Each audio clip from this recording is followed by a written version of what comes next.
is Q&A day. Questions and answers, let's go.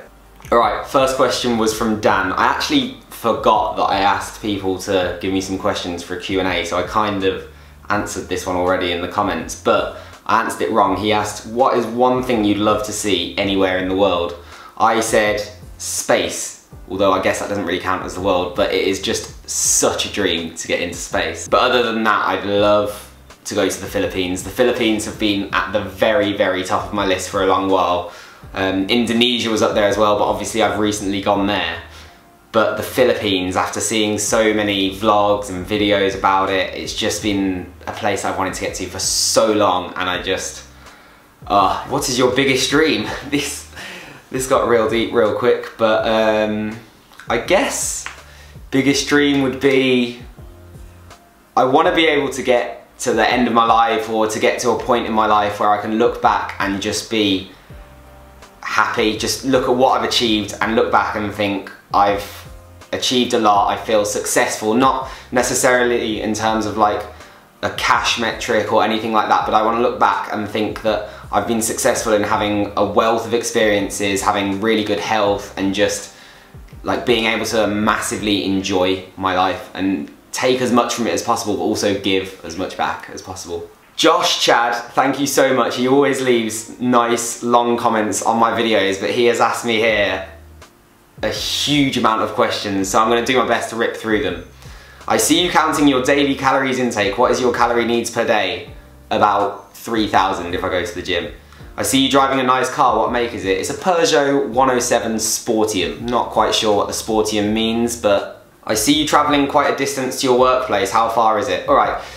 I don't really have one specific workplace because I work at so many different events. So the place I work most often that's local to me is about maybe a 25-minute drive or 45 minutes in rush hour, so it's not too bad, and that is the NEC, which is a huge exhibition centre in Birmingham where I live. I see you scraping ice off your car windscreen. How cold was it? Well, this was the first week after I got back from travelling in Indonesia, and it was about 30 degrees or something, and it was freezing on the inside of my car. I don't know how cold it was, but it was far, far too cold. I see you flying your drone in and around Birmingham. How big is it? 1 minute, I'm gonna go and get it. So this is my little rucksack that I take traveling. It is amazing. I'll probably do a video on it at some point, but it's got a little zip section here. I pull this bit out and my drone fits in there, which is amazingly compact. So literally just open this up and this is the drone. It folds out. And then this is the remote for it. So pretty much that is the size of it. You get your phone, you open out the control like this, put your phone in there, that gives you a live feed of what's going on the drone, and then you fly it with this. It's good. And finally from Josh, I see you arriving home after dark. Where did you go in between shots? I think in this video where I asked, I was at my second shift at a different workplace or at the gym. That's normally where I am. If I'm not at home editing a video, I'll be at work or at the gym. Bob, when you eventually have kids, assuming you want kids, do you see yourself bringing them on along a lot of your travels? Or can you see yourself settling down a bit?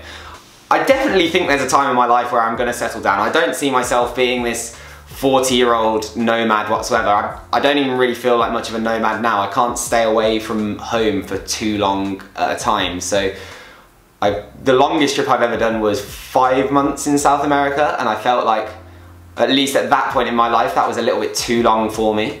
But at the moment, I think like these 3-4 month trips that I'm doing are the perfect length of time because it allows me to get out, explore a load, but then come back and see all my friends and family, like friends and family back home. They're the main reason I don't actually know if I could ever live permanently abroad somewhere else, because I just couldn't live without these guys at home. Getting back to this question, when you eventually have kids, do you see yourself bringing them along? Definitely. One of the main things I want to do is take my kids, as soon as I feel like they're old enough, is to take them along with me on not necessarily month-long trips, but 2-3 week-long trips, and take them to different places, not just to somewhere at a hotel where you can send them to a kids club or anything like that. I want to take them and I want to have them with me and experiencing like these strange or different parts of the world that they would never otherwise get to experience until they made the decision later in life. I want to give them that experience from a very young age, because I think it will really shape how they see how the world works. They won't have this really narrow view of what life is like, because life is so different depending on where you are and which country you're born into. I feel like here in the UK, I've been lucky enough to sort of win the birth lottery, because we're so lucky to have the opportunities that we have available to us, and because of where I've been born, I'm now able to earn enough money and have a comfortable enough life that I can now take off and go travelling for a considerable portion of each year. And I feel very privileged to do that, and I enjoy sharing that. But I also want to take my children with me and do that from a young age, so they understand the fortune that they've been born into. When do you plan on travelling again, and where? I'll give you an update on where I'm going next in one of the coming videos. How much you'll spend for the last travel in Asia. Alright, so I worked this out not too long ago. Basically, when I was in Indonesia, Malaysia, Singapore, I worked out that I spent around about £215 a week. Now this doesn't include my flights out and flights back, but it does include my internal flights that I took, all of my activities, my food, my accommodation, basically everything living there, and everything I did was included in that £215 average a week, which I think is crazy, absolutely crazy, that I could do so many awesome things and it was only £215 a week. What were your best moment and worst moment in your travels so far? Alright, so my worst moment was almost certainly in... I've got two to choose from. They were both in South America on my first big backpacking trip. Number one would possibly have been getting jumped by a load of street kids while I was just with a few friends in Brazil on Rio's beaches. I mean, we weren't the cleverest, we shouldn't have been there after having some drinks in the early hours of the morning, but at the same time, I don't feel like anyone should ever jump another human being or try and hurt them or steal things from them. So that was a horrible experience. There was also another time, I think maybe a few months before that, while I was in Peru, and I had the most horrendous food poisoning I have ever had, and I would not wish that on my worst enemy. It was the most disgusting feeling ever. I was delirious. I nearly collapsed in a bus station because my friends and I were getting a 14-hour bus from Arequipa up to Cusco. And honestly, that bus journey felt like the longest thing of my life. I was there, everyone else was cold, I was there so hot that I had to take off my top on the bus. I had to give my friend my money belt, I had to give my friend my watch because they were making me too hot. I had been throwing up all day, sitting on the toilet all day. Sorry, too much information, but that was possibly the illest I've ever been, and maybe the worst travel moment alongside the mugging in Rio. In terms of the best travel moment, there's been such an incredible amount of good ones. I think my best travel experience has been my Asia 2016 trip, because there was, I've said before on the vlog, there was 8 of us at one point. Some things slide by so carelessly.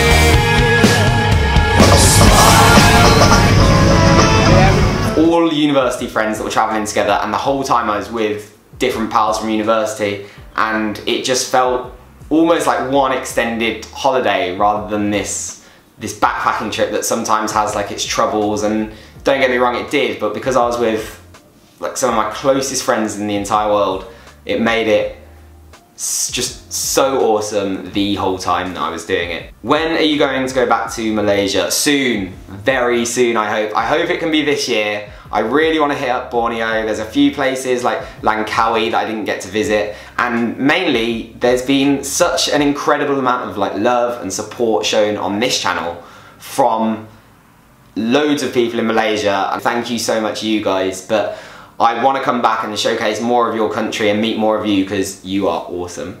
How are you able to take so much time off work and travel for months at a time?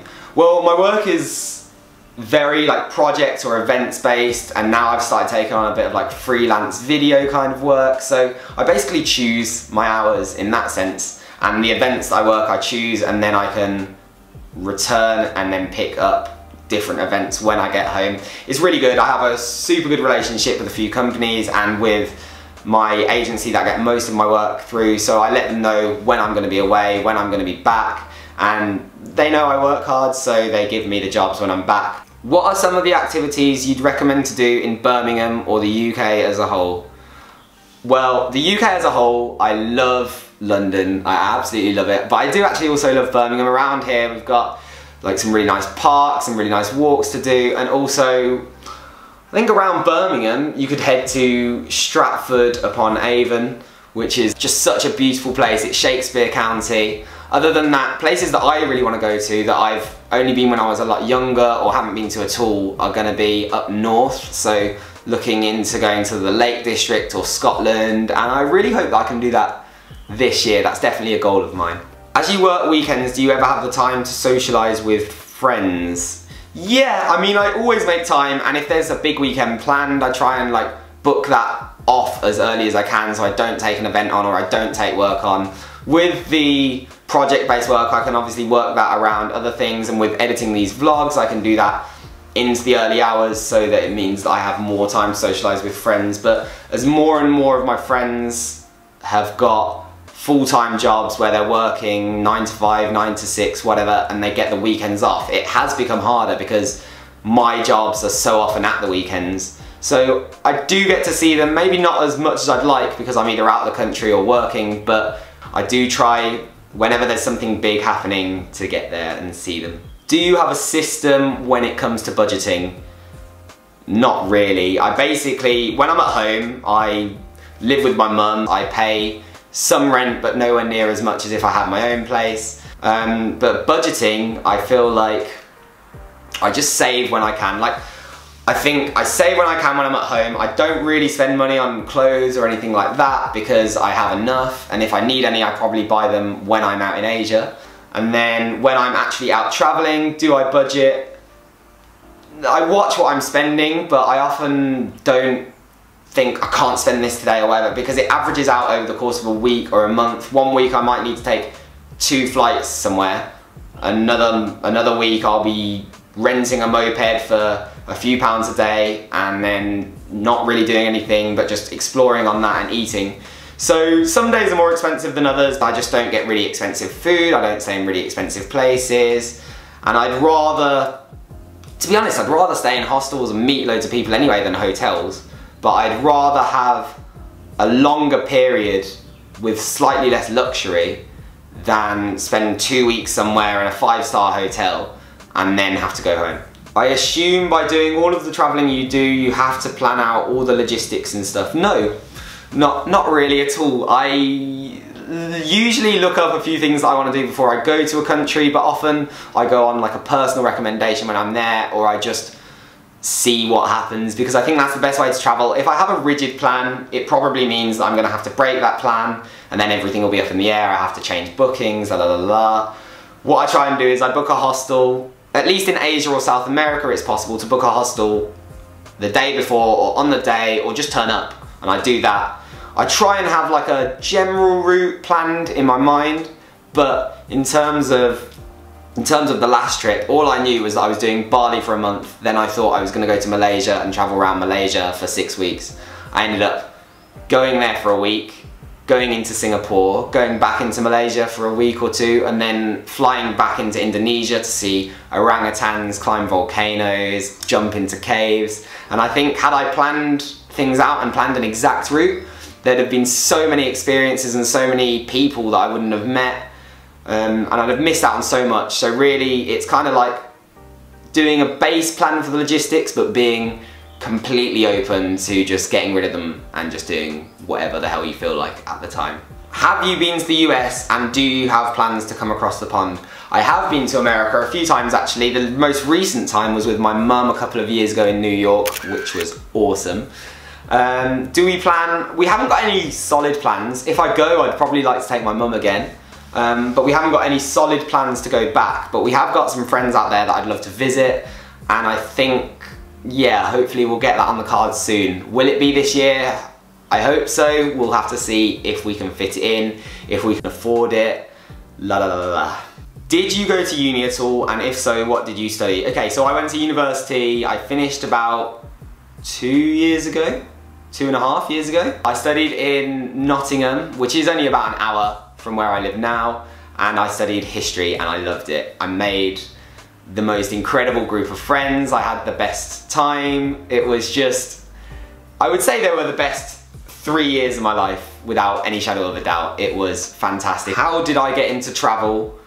Basically, I think just my parents taking me away when I was younger obviously got me into travel a little bit. We would often go and travel locally down into Devon or Cornwall in the UK while I was younger. And then after that we went to Florida once, we went across to France and Ireland. We did more local things a lot of the time, but it definitely got me into travel. And then since I was 15, I want to say, my mum and I did a cruise every single year until a couple of years ago. And I think that really got me into this mindset of like, there is so much to see in the world. Like on a cruise, you're waking up in a different port every day. And it's a very different kind of travel to the backpacking stuff that I've steered towards in the recent years that I've been traveling. But it still opens up a world of possibilities to you. It's a more luxurious, expensive way to travel, and I feel very fortunate that we were able to do it, and my mum wanted to take me on those travels. But I think it opened up this possibility of thinking there is so much to see in the world and so much to experience in the world, so many different cultures to try and understand, that I think I realised that I wanted to go down the route of experiencing as much of that as possible and just taking it all on board. And then I think it's led me into this kind of wanting to share it and show people how important and how amazing travel can be. Sweet, so I think that's pretty much all of the questions answered. So thank you so much for giving me all of those. I really, really appreciate it. I hope you've enjoyed this questions and answers vlog. You might feel like the Q&A has helped like let you know me a little bit better. I certainly feel like I've managed to share a lot with it, so I'm really pleased about that. And yeah, if you do have any more questions, feel free to drop them below, or if you like this one and you think I should do another one at some point, let me know, because obviously I've never done one of these before and it's nice to know if you guys enjoyed it and whatever. So I'm gonna leave this one up here. Thank you so much for watching. Big love. And it feels good around here. There was one final question from a good friend of mine, and he asked, do you have any garage? And if so, how much? And the answer is, I've got loads of garage!